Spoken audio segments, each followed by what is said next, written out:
Hey, it's Jay Peach down here at Garden Gatherings, and also for BBC introducing Essex, who've curated some of the lineup today, along with Get Cape, Wear Cape, Fly, and BLAB is part of that. Hello, BLAB. Hello, how are you doing? Jake. I'm well, thank you. How are you? Very good, thank you. This is very local for you, isn't it? Like, very local. You're like round the corner. I am round the corner, yeah. How does it feel for one of your gigs to be back so close to home and everything? Is it's it nice? Cool. It's really cool. I mean, I played Village Green when I was much younger, but yeah, this is probably the closest gig to my house in a very long time, yeah. And you were saying it's one of your earliest. Now tell us about, as an artist, for the music you kind of play, which is very like heavy punk riffs, fuzzy riffs, that kind of stuff, how hard is that to get like pumped at say like 1 o'clock in the afternoon rather than like 7 at night? It's a different vibe, right? Yeah, it is a different vibe, but I feel like you just always have to get into it. You always have the period of time before you play a show where you're kind of like preparing yourself mentally for it. So yes and no. Like, it is a bit weird that it's like bright light. You know, it's light.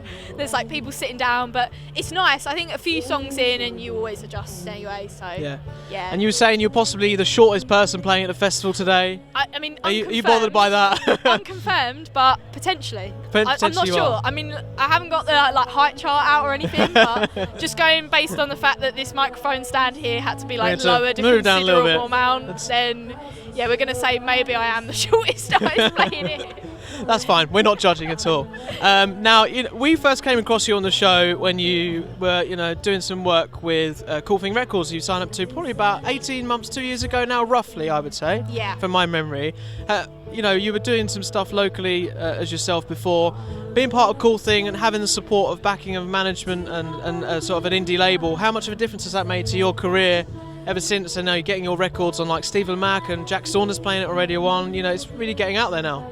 Yeah, I think it's just really nice to feel supported, in whatever kind of context that is, depending on, what your situation is. But for me, it's just really lovely to feel like I have that support team, And I'm lucky to feel like I have quite a wide support team through, people locally, really. Lots of people here today, people that I work with on my music, but also people that I would consider my friends. And, it's just really great. It's really nice to, feel like people are rooting for you and, root for other people and support each other and have this kind of like, symbiotic kind of artist community thing going on. It's just it's a blessing. It's really great. And we chatted a couple of months ago. We were talking about the themes you explore in your music, and you basically stick two fingers up to the things you hate in life, and when that's great, you're standing up for it and being an absolute force of nature for it. And kind of like, how do you judge, without getting too political, how do you judge the last 18 months, how it's been dealt with for you personally as someone, a young person in our generation, and then how does that sort of come across in your music, putting that message across? I think it's difficult. I think, there's lots of different ways that you can look at it. I think, it's been hard for everyone. You can sit and, I am one to moan at people in power. I think it's good to hold them accountable for their actions. But, it is a hard job. But, they kind of knew what they were getting in for. So I'm kind of like, if you're being paid to be the Prime Minister, it's a, it's, you've got certain responsibilities and you know what that may entail, So I think it's, I don't know, for me personally, in terms of how I've thought about things, it's really made me kind of become more insular, but in a more kind of localised way.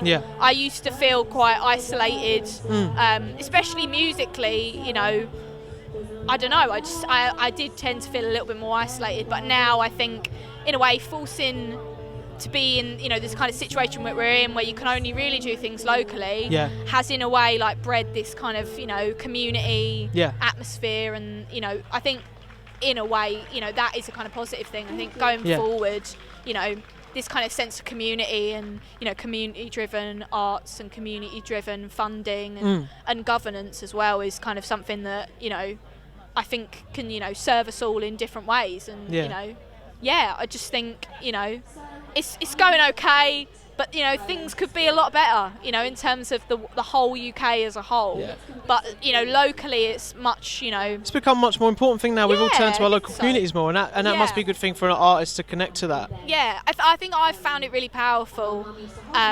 especially because I'm kind of in a band on my own. Yeah. You know, it is very, very powerful to feel like you still have that sense of community, because my band doesn't feel like a kind of gang like most bands do. It's just me, and that's cool. I like being in my own gang, but equally, I just feel like I'm looking forward to like the future and seeing how, you know, we can bring more things to the community, and the community can be part of what we're doing here musically, and with me and my music, and making it more community focused really. And Essex is coming on the map with, there's so many artists right now, so much talent coming through, and you're releasing a string of singles at the moment. So what's kind of the plan up to Christmas and beyond? And I'm sure you're looking, like every artist is looking to get back out there and really hit the ground running. I know you've just had your support, you were meant to be supporting Get Cape and Where Cape Fly across the UK, and sadly that's had to be cancelled because of COVID, because that's always going to come, you know, it's going to be a thing we have to deal with, isn't it, for the next few months. But I know that's probably been a bit of a downbeat for you, looking forward to that, but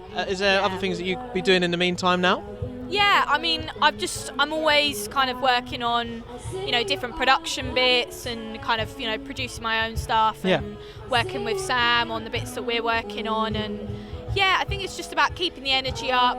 You just got to try and stay positive, and you just got to try and keep cracking on with stuff really. Like, that's all you can do. I think, you know, it is a shame that tour can't go ahead, but there's other opportunities. It will happen eventually though, right? Yeah, and also there's other opportunities locally for gigs potentially. I'm looking at exploring that, and hopefully, you know, just more great music, and hopefully, you know, playing maybe another show before the end of the year. Not sure. Fingers crossed. That's more the plan. on that another time. We look forward to it. Well, thank you so much for stopping by, BLAB. It's been a pleasure to chat to you here on the show and down here at Garden Gatherings. For everyone, before we go, if they want to keep track of all this over the next few months and year and follow what you're doing, tell everyone where to go.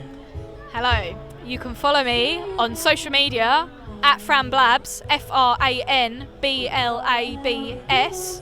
My artist name is BLAB. Check me out on all the stuff. I've got merch now, so if you like my stuff, then get yourself a t-shirt, and hopefully I'll see you at a show. Yes, you heard it here first. Thank you so much, Jake.